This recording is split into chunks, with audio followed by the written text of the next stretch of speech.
Hey guys, I'm still here in Zurich, and this is part 2 of the horizontal and vertical integration model, video, and this time I'm going to be talking about mergers and acquisitions and takeovers. Okay, first off, let's start with acquisitions. Okay, an acquisition is when one company buys another company. Okay, it's when one company eats another one. That's the way I like to look at it. One eats the other. Okay, because the other one disappears. Now, within this, what's nice about an acquisition is one, it can give you increased market power. You buy a competitor, you buy someone else, hey, you're a bigger part of the market. Okay, you have their stores, you have their shops, you have their outlets, all that stuff. You have their customers as well, their distribution network. You get it all. Okay. Also with acquisitions, sometimes it can help you overcome entry barriers. We're here in Zurich, and they have pretty lax laws so people can come work here. Now, work here, own companies, stuff like that. Other countries, it's a lot more difficult. So sometimes, instead of going in on your own, it might be easier to buy a company that's already there, so you can circumvent the entry barriers. Okay. Another thing is your cost of new product development. Okay, can go down, because why develop your own thing when you can buy it from someone else? That was kind of Microsoft's thing for a lot of years was, hey, that looks like a cool thing. Let's just buy it instead of develop it ourselves. Okay, because hey, it costs a lot less to do it that way.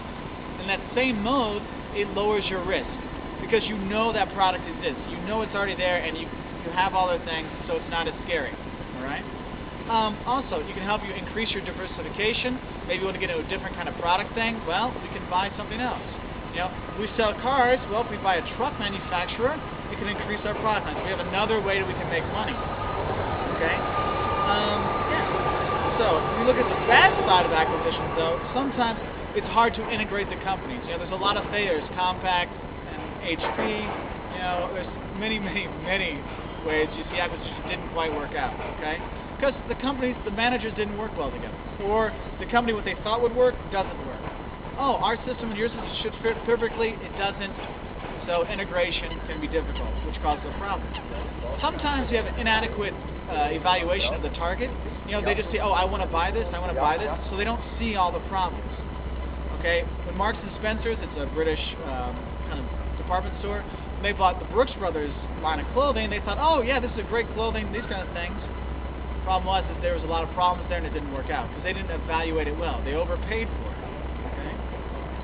Another thing that could be a problem with acquisitions is you pay too much money for it. So that may leave you with a large amount of debt. If you have a large amount of debt, then you can't do what you want because you're stuck paying off your creditors and not doing what you want to do. Okay. Another thing is sometimes I talked about in the other video is this synergy thing. We're going to work together and everything is going to be better. 1 and 1 isn't going to be 2. 1 and 1 is going to be 3. Sometimes what happens is 1 and 1, 1 plus 1 actually equals half. Okay, things don't work, you don't get your synergy. Okay, and sometimes managers they just get overrun. They have too much to do with the new acquisition. Okay, or they become too focused on it, so they're only working on the acquisitions and they miss all the things that are happening in the company. Okay, now if you want to have an effective acquisition or merger or whatever, some of the good things about it is make sure have an effective acquisition or merger. Let's put it that way. One, make sure the company you're merging with or you're acquiring has complementary assets to yours. They work. It fits. If it's completely different, you're going to have a harder time integrating it. Okay? Make sure it's a friendly acquisition, because if they want to get with you, that makes it a lot easier, because then people say, oh, hey, we want to work together. It's kind of like you like working with your friends because you're friends, and you enjoy working with them, so you do a better job.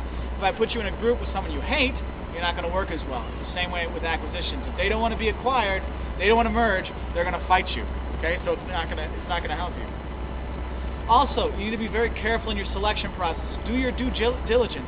Research the company. Research their suppliers. Research their research and development. Find out what's really going on there. And don't look on it with rose-colored glasses. Okay. Also, low or moderate debt. Use too much debt, you're going to have a lot of problems later because you might have another opportunity. You won't be able to do it. Okay. You always want to, and that gives you financial flexibility. Now, acquisitions is when one company eats another one. Mergers are when two equals, okay, like a 50% merger or whatever, they come together, they want it to happen, we're going to come together, okay? They're not fine to say, hey, let's work together on that, all right? And usually what happens, one firm buys the other one, but they want to be together, okay? It's more of a merger of equals. AOL Time Warner was kind of an acquisition, merger kind of thing. Of course, they don't all work out, all right? Now, what are some of the pros and cons of mergers? look at all the stuff I talked about with acquisitions, but the big thing is, increase your market share, better distribution, better product mix, things like that, reducing costs, things I've talked about before. Now, some of the problems, not problems, but problems you can get from the acquisition part of this. Okay? Now, I want to talk about takeovers. This is a special kind of acquisition. A takeover is when a company buys another company that doesn't want to be bought. Like, no, I don't want to be bought. I don't want to join you. Okay? And, of course, when that happens, it makes things more difficult. All right? And there's three ways you basically go about doing it. One is you actually acquire it by buying all the stocks that are out there, buying all the shares, okay, or buying all their assets. Okay? Another thing is what's called a proxy contest, where you try to collect enough shareholders to put your own people on the board. All right? Or what they have is they go private. Okay, some of the managers buy up all the shares and they make the company private so they don't have to do anything. All right? Now, what companies are at risk for takeovers? If you're looking around, you're working in one of these companies, you should be careful because someone's probably going to come, and when they get taken over, they take the best parts and throw everything else out. So a lot of people lose their jobs. Okay? So, underperforming companies, companies that should be doing better, they're doing bad, doing mismanagement or whatever, they're prime targets because their stock price is going to be low, things like that, so it makes it easier to buy. 2, perception of missed opportunities. Oh, hey, I really wish we were in the picture business. Hey, let's go buy them because, we want to be in there. And, hey, you want to take an opportunity there? If you see a big fish needs something, they're going to go for the small guy. All right? Lower market capitalization than peers. If your stock is relatively cheap to the others, well, why should I pay, 15 for Nokia when I can buy Ericsson for 3? When it's kind of the same company. They're undervalued, so I can buy that and get a lot more value for it, raise the stock price. Okay? Do it on my own. All right? And the last one is what you saw a lot when the dollar was very weak, is exchange rates. When the dollar is weak, hey, it made Budweiser very cheap. Maybe InBev wanted to buy it or didn't want to buy it, but when the dollar was so low, they basically had no choice. It's too good of a deal. If you want to buy a $5,000 flat screen TV and it's on, I don't have $5,000 on me, but if they sold it for $200, maybe I don't need it, but I have to buy it. It's too good of a deal. That happens.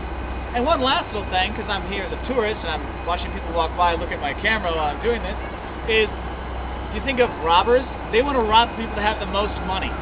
Takeover people, if there's companies that have excessive cash, they have lots of extra money, like money's just flowing out everywhere, they're the ones they're going to rob, they're the ones they're going to take over. So, hi from Zurich, I hope that helps you with mergers, acquisitions, and takeovers, and I'll see you later.